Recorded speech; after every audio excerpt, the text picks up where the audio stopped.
నమస్తే, welcome to ASP9 news. ఇప్పుడు రాష్ట్రం మొత్తం ఒకే చర్చ నడుస్తుంది.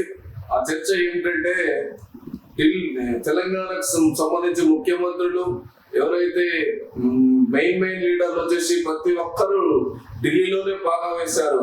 ఎందుకంటే ఇంకో 6 మంత్రులకు అవకాశం, ఈ మధ్య మంత్రివర్గ విస్తరణలో భాగంగా 6 మంత్రులని బర్తరఫ్ చేసే అవకాశం ఉన్నందున ఆశావాహులు మరియు కొన్ని పేర్లతో ముఖ్యమంత్రి ఢిల్లీలోనే ఉన్నారు.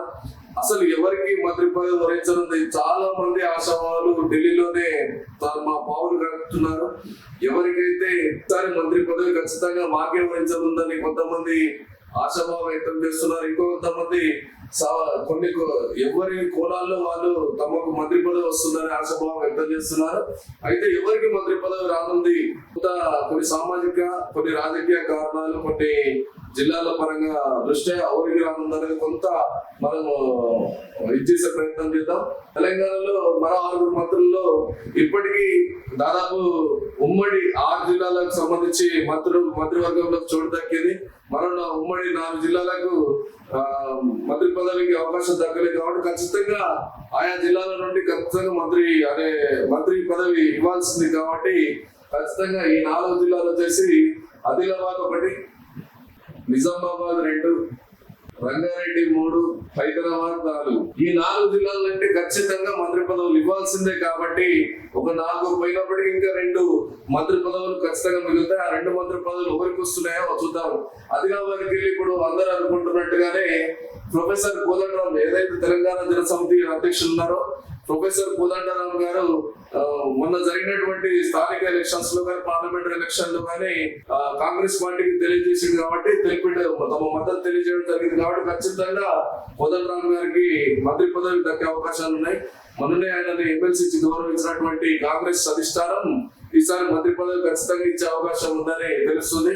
ఒకటి ఆదిలాబాద్ జిల్లాకు సంబంధించి కోదండరాం గారికి మంత్రి పదవి వచ్చే అవకాశం ఉంది. ఈయన రెడ్డి సామాజిక వర్గానికి సంబంధించినటువంటి వ్యక్తి. ఇప్పుడు నెక్స్ట్ వచ్చేసి నిజామాబాద్ జిల్లాకు సంబంధించి దీంట్లో చాలా మంది ఆశావాదులు ఉన్నప్పటికీ పోచారం శ్రీనివాస్ రెడ్డి నిన్న రీసెంట్ గా టిఆర్ఎస్ పార్టీ నుంచి కాంగ్రెస్ పార్టీలోకి చేరినటువంటి పోచారం శ్రీనివాస్ రెడ్డికి దక్కే అవకాశం ఉందని, అలాగే లేదా ఈ నిన్న మొన్న అలకప్పున్నటువంటి నిజామాబాద్ సంబంధించినటువంటి ఎమ్మెల్సీ పట్టభద్రుల ఎమ్మెల్సీ ఎవరైతే ఉన్నారో జీవన్ రెడ్డి గారికి మొన్న ఆయన మీద పోటీ చేసి గెలిచినటువంటి సంజయ్ గారిని కాంగ్రెస్ పార్టీ తీసుకున్న తరుణంలో ఈ అలకపూరినందుకు గాను మంత్రి పదవి ఖచ్చితంగా ఇచ్చే అవకాశాలు ఉన్నట్టు కనబడుతుంది. ఈ నిజామాబాద్ వచ్చేసి పోచారం జీవన్ రెడ్డి వీరిద్దరు కూడా ఓసీ సామాజిక వర్గానికి సంబంధించిన వాళ్ళే. రంగారెడ్డి జిల్లాకు సంబంధించి మల్రెడ్డి రంగారెడ్డి గారు ఏదైతే ఇబ్రహీంపట్నం కాన్స్టిట్యున్సీ నుంచి ప్రాతినిధ్యం వహిస్తున్నారో మల్రెడ్డి రంగారెడ్డి, ఈయన కూడా ఓసీ సామాజిక వర్గానికి సంబంధించినటువంటి వ్యక్తి. హైదరాబాద్ జిల్లా నుంచి సంబంధించి ఏదైతే మన టిఆర్ఎస్ పార్టీలో గెలిచి కాంగ్రెస్ పార్టీ జాయిన్ అయినటువంటి ఖైరతాబాద్ ఎమ్మెల్యే ఉన్నారో దానం నాగేందర్ గారికి ఈ మంత్రి పదవి దక్కుందని ఆశాభావం వ్యక్తం చేస్తున్నారు. ఈయన బీసీ సామాజిక వర్గానికి చెందినటువంటి వ్యక్తి కాబట్టి ఈయన బీసీ సామాజిక వర్గం. అయితే ఈ మంత్రి పదవులకు అవకాశం ఉన్న సామాజిక వర్గాలు అయితే రేవంత్ రెడ్డి గారు మొన్న ఎలక్షన్ లకు వెళ్ళినప్పుడు కానీ అంతకుముందు అసెంబ్లీ ఎలక్షన్స్ కి ముందు ప్రచారంలో భాగంగా ముస్లిం సామాజిక వర్గానికి ఖచ్చితంగా ఒక మంత్రి పదవి ఇస్తానని ఆయన చెప్పడం జరిగింది.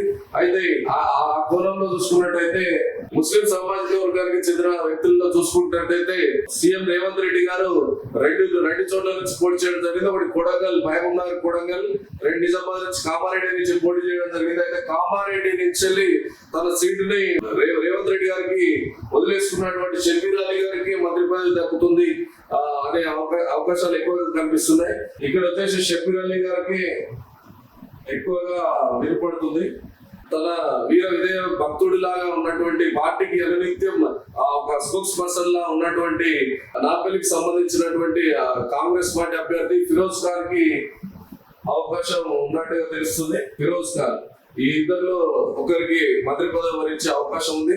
అయితే ఇంకా ఆరోది వచ్చేసి ఏదైతే మొన్న పార్లమెంట్ ఎలక్షన్ లో భాగంగా ఖచ్చితంగా ముదిరాజ్ సామాజిక వర్గానికి ఒక మంత్రి పదవి ఇస్తానని ఆయన తెలియజేయడం జరిగింది ముఖ్యమంత్రి గారు. దాన్ని బట్టి ఖచ్చితంగా ఆరోజు వచ్చేసి ముదిరాజ్ సామాజిక వర్గానికి ఖచ్చితంగా మంత్రి పదవి వచ్చే అవకాశం ఉంది.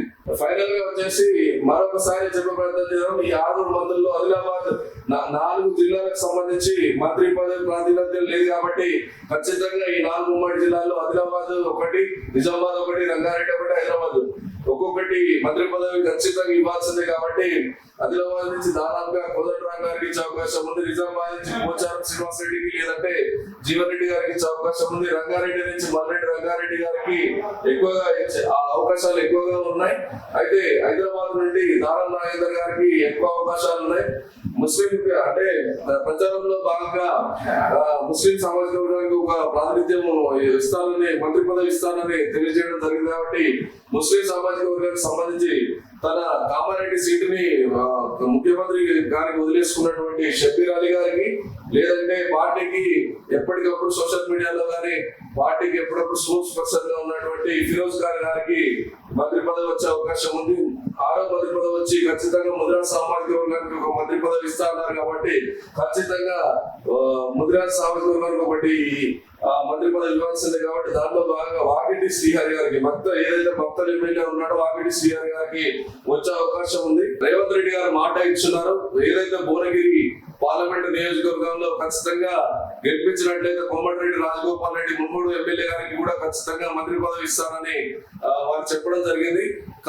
అసలు ఎలా బర్తరఫ్ చేస్తారు ఈ 6 మంత్రుల్ని ఎవరెవరికి ఇస్తారు అనేది ఇప్పుడు ఒక సంచలనంగా మారింది. ఎందుకంటే ఢిల్లీలోనే ప్రతి ఒక్కరు ఆశావాళ్ళంతా ఢిల్లీలో ఉన్న తరుణంలో ఇది ఒక హాట్ టాపిక్ గా ఇప్పుడు నడుస్తుంది. ఏదేని ఆశావాహులు మాకు మంత్రి పదవి ఇవ్వాలి, మాకు మంత్రి పదవి ఇవ్వాలి అంటూ అధిష్టానం ముందు డిమాండ్ చేస్తున్నట్టుగా తెలుస్తుంది. థ్యాంక్ యూ, ధన్యవాదాలు.